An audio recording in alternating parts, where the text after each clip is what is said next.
បាទសួស្តីពុកម៉ែបងប្អូននេះជាដំណាំបន្លែចម្ការនៅក្នុងដីភូមិរបស់ខ្ញុំបានដែលបានដាំ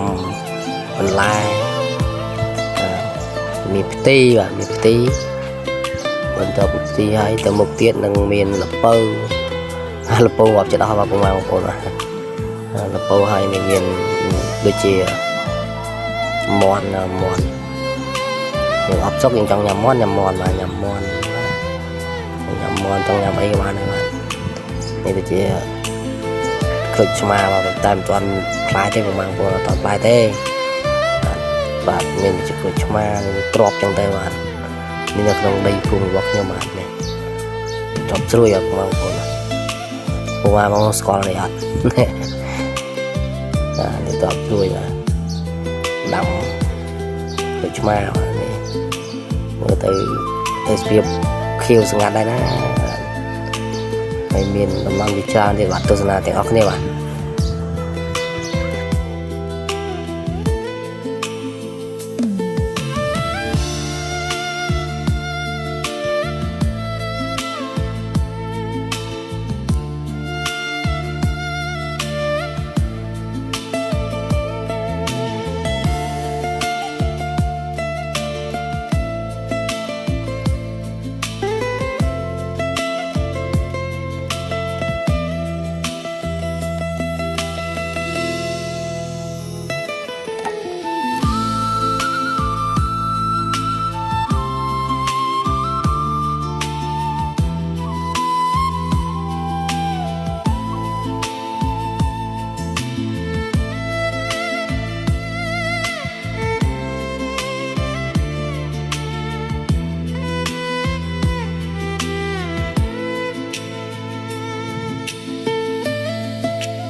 នេះដូងអាចធំអត់យកដាំហើយដោះហ្នឹងទៅផ្ទះឡង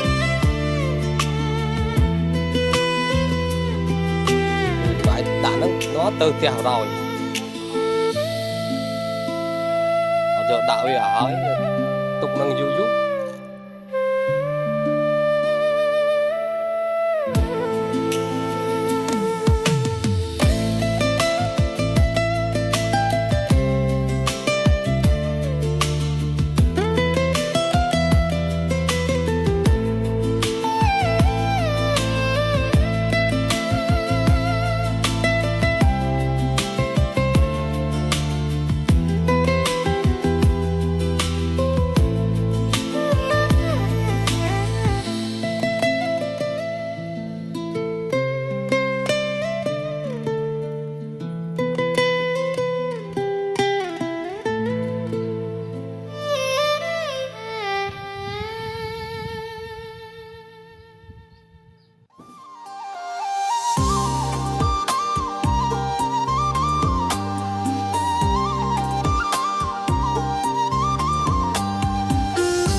បាទ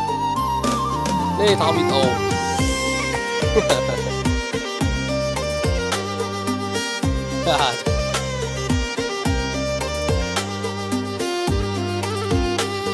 បានឲ្យឆ្លោយាយហ្នឹងយាយបានឲ្យឆ្លោ